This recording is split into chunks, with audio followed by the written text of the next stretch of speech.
Assalamualaikum warahmatullahi wabarakatuh. Perkenalkan, nama saya Sari Gita Wardani dari Arsitektur Undip 2016. Dan pada hari ini saya akan memaparkan sidang LP3A dari tugas akhir saya mengenai Pusat Kreatif Milenial di Kota Semarang. Substansi bahasan saya hari ini yaitu ada latar belakang, tinjauan pustaka, studi preseden, tinjauan data, pendekatan ruang, analisis tapak, aspek struktur dan arsitektur, dan juga program ruang. Diawali dari Indonesia merupakan negara di Asia Tenggara dengan perekonomian terbesar. Kemudian salah satu bidang perekonomian yang aktif yaitu adalah industri kreatif dan juga startup digital.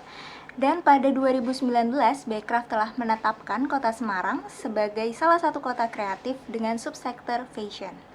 Dilatar belakangi oleh pertumbuhan ekonomi kreatif Kota Semarang yang meningkat pesat, dan juga Semarang ditetapkan oleh Bekraf sebagai kota kreatif.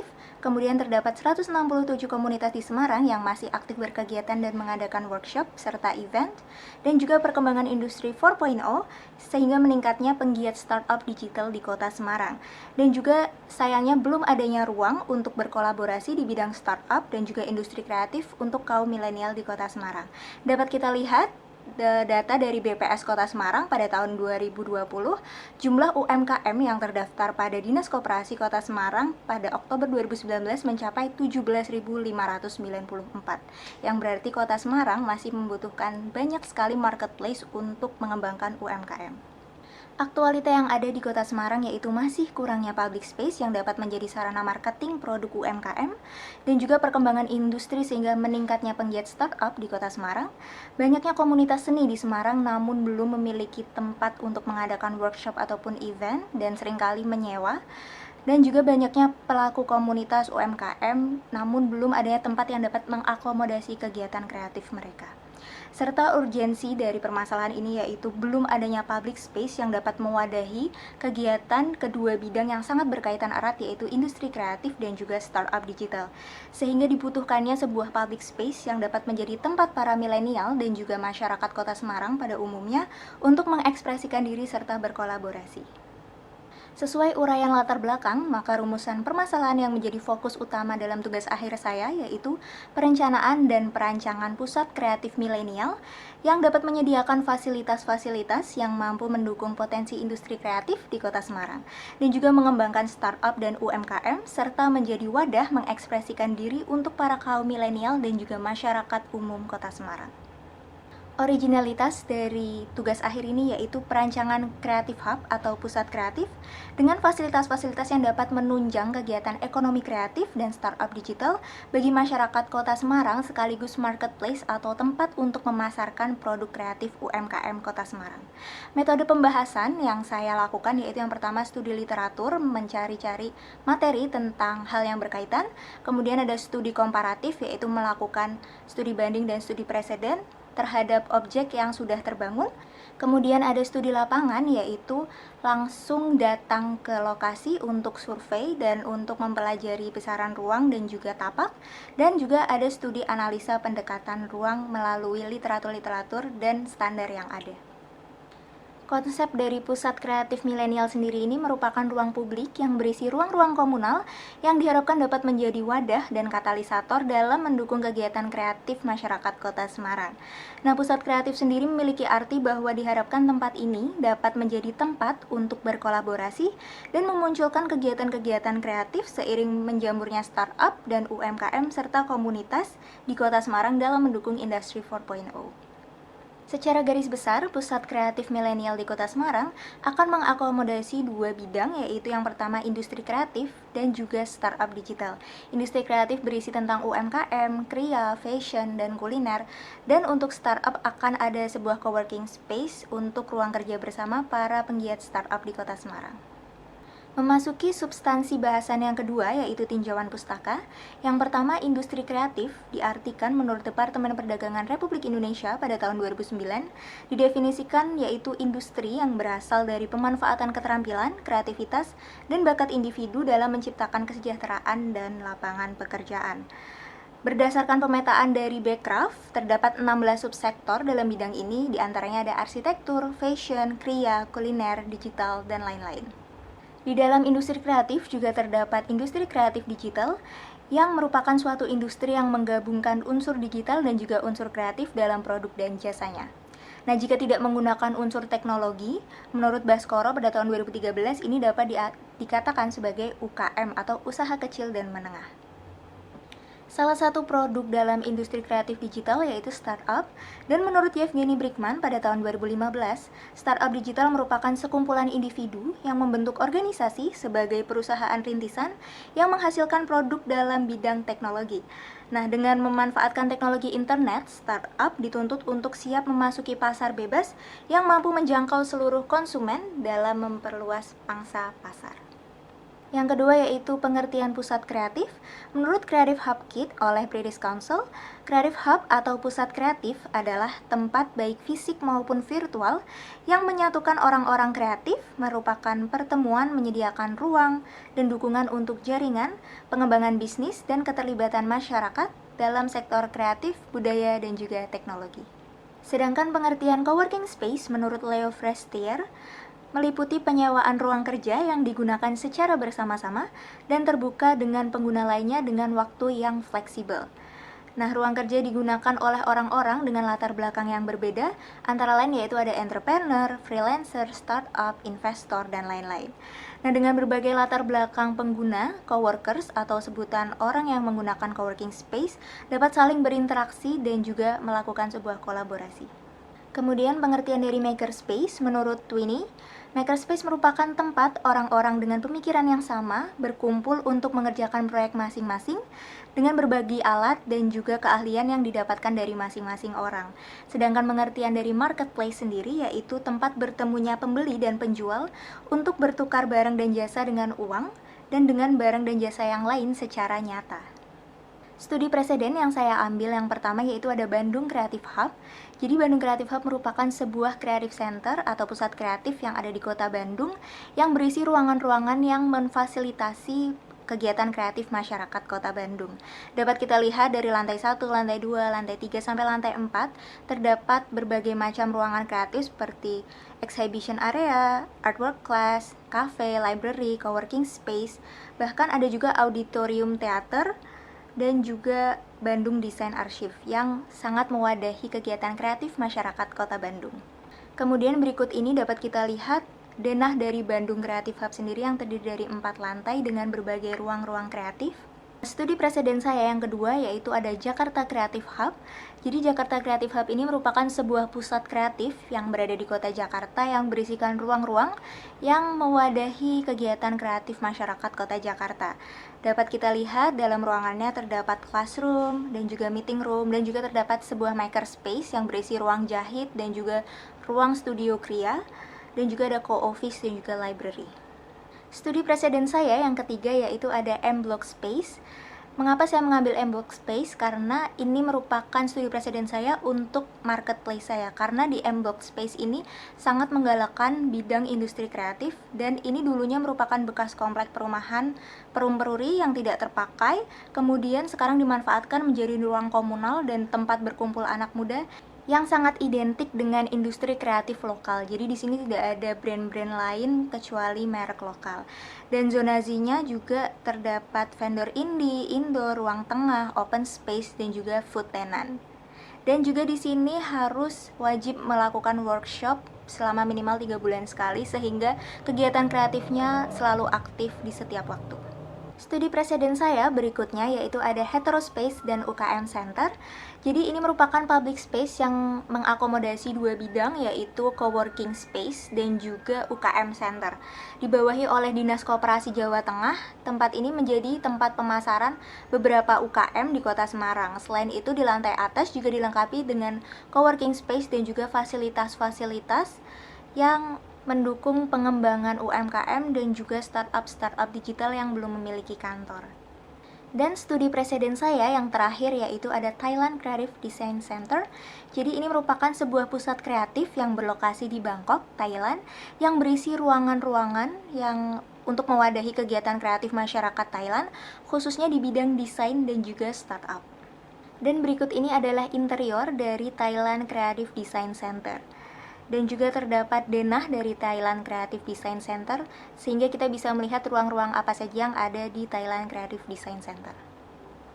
Fasilitas yang ada di Thailand Creative Design Center ini sangatlah lengkap dari lantai 1 sampai lantai 4, khususnya untuk bidang kreatif seni, industri kreatif, dan juga desain. Untuk objek studi banding, ada 3 objek yang saya bandingkan, yaitu ya objek yang paling mirip dengan konsep saya, yaitu yang pertama ada Bandung Creative Hub, yang kedua ada Jakarta Creative Hub, dan yang ketiga ada Thailand Creative Design Center. Dapat kita lihat lokasinya, yang pertama Bandung Creative Hub, Jakarta Creative Hub, dan juga Thailand TCDC. Ini terletak sama-sama di pusat kota. Kemudian luas lahannya untuk yang Bandung Creative Hub yaitu 5.000 meter, Jakarta Creative Hub 1.500, dan Thailand Creative Design Center yaitu 9.950 meter persegi. Kemudian untuk fasilitasnya, yang paling lengkap yaitu adalah Thailand Creative Design Center dengan kapasitas paling banyak yaitu 900 orang, disusul dengan Bandung Creative Hub, dan juga yang paling terakhir ada Jakarta Creative Hub yang memiliki kapasitas 240 orang. Kemudian fungsi bangunannya untuk Bandung Creative Hub sebagai pusat kreatif masyarakat Kota Bandung, khususnya di bidang seni, desain, dan juga startup. Dan untuk Jakarta Creative Hub juga khususnya di bidang UMKM Kria, fashion, dan juga startup. Dan untuk Thailand Creative Design Center ini khususnya di bidang seni, arsitektur, seni, kria, dan juga digital startup. Dapat kita lihat tinjauan Kota Semarang yang merupakan ibu kota Provinsi Jawa Tengah. Dari segi ekonomi, Kota Semarang terus meningkat di kegiatan perekonomiannya, dan dari segi potensi masyarakat, Semarang memiliki potensi ekonomi kreatif unggulan, yaitu terdapat 3 sektor yang paling unggulan. Yang pertama ada fashion, kedua kria, dan ketiga kuliner. Untuk tinjauan data tapak, saya memiliki 2 alternatif. Alternatif yang pertama yaitu berlokasi di Jalan Sriwijaya nomor 28 Semarang dengan luas area 35.000 meter persegi dan fungsi lahan yaitu lahan kosong atau bekas dari Wonderia Semarang. Dan klasifikasi jalannya itu jalan kolektor sekunder.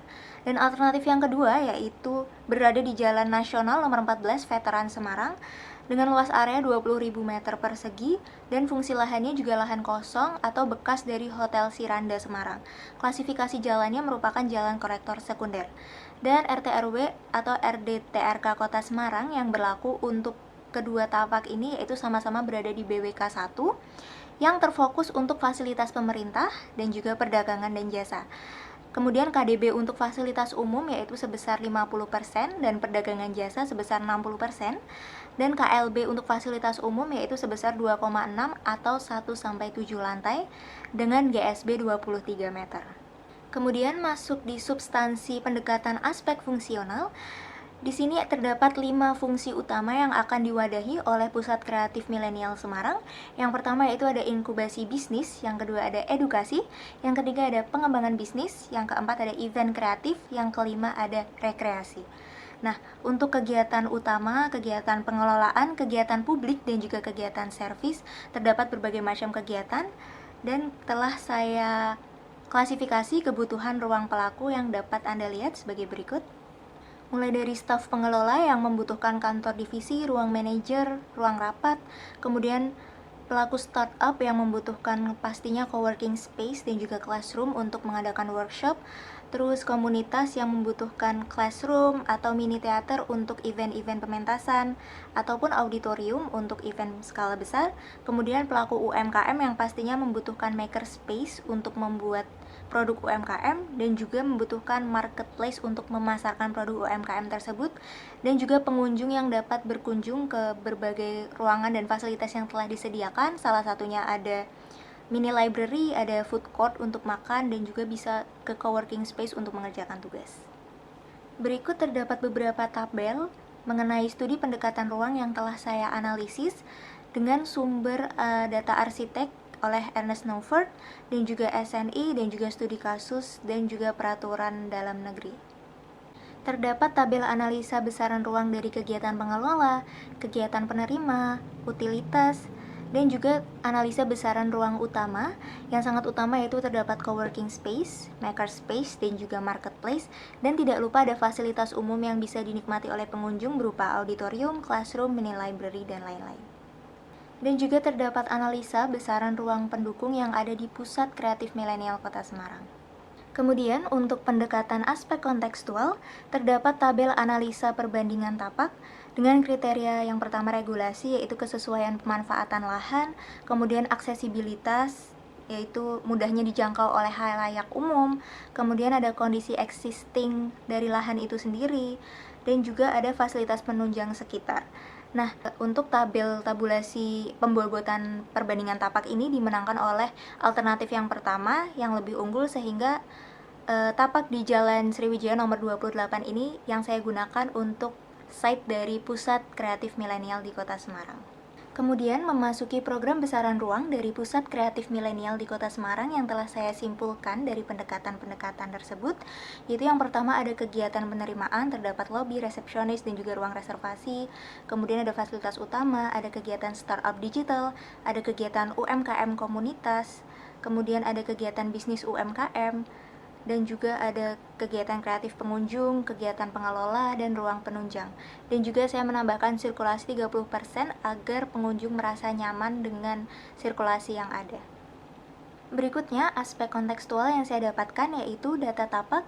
Saya memilih yang lokasi di Jalan Sriwijaya nomor 28, Kota Semarang, dengan luas tapak yang akan saya gunakan sebesar 13.000 meter persegi. Kemudian untuk konturnya relatif datar dan aksesnya merupakan jalan kolektor sekunder. KDB yang berlaku yaitu untuk fasilitas umum yaitu 50%, kemudian KLB-nya 2,6 atau maksimal 7 lantai, dan GSB yang berlaku yaitu 23 meter. Potensi dari tapak ini yaitu lokasinya sangat strategis, serta termasuk BWK 1 yang pemanfaatnya terfokus dalam fasilitas pemerintah. Kemudian aksesibilitasnya baik dan dilewati oleh kendaraan umum sehingga memudahkan pengunjung. Kemudian di sekitar tapak terdapat ruko, perkantoran, pom bensin, dan juga dekat dengan lingkungan kampus Undip Leburan sehingga akan menambah kegiatan pengunjung. Dan juga lahan yang tersedia sangatlah besar, sehingga sangat potensial jika nantinya akan ada perkembangan desain. Aspek kinerja yang akan saya gunakan untuk sistem pencahayaan, yang pertama yaitu tentunya natural lighting atau pencahayaan alami dengan membuat banyak bukaan agar menghemat energi. Kemudian pencahayaan buatan dengan direct lighting untuk ruang-ruang yang umum seperti coworking space, library, dan lain-lain, dan juga general diffuse lighting untuk ruang-ruang dengan sorotan khusus seperti studio dan juga makerspace.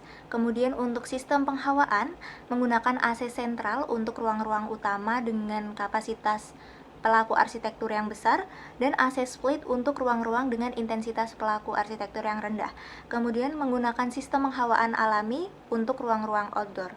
Kemudian untuk sistem utilitas air, menggunakan sistem air bersihnya menggunakan downfit riser system dari PDAM, dan untuk sistem air kotor dibagi menjadi 3 yaitu grey water, rainwater, dan juga black water.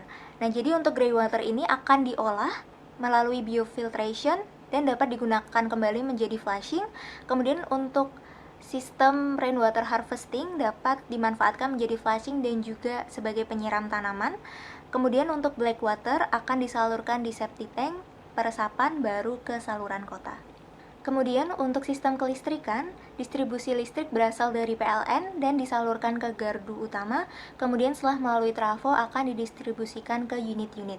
Kemudian untuk keadaan darurat akan menggunakan generator set atau genset dengan automatic switch system.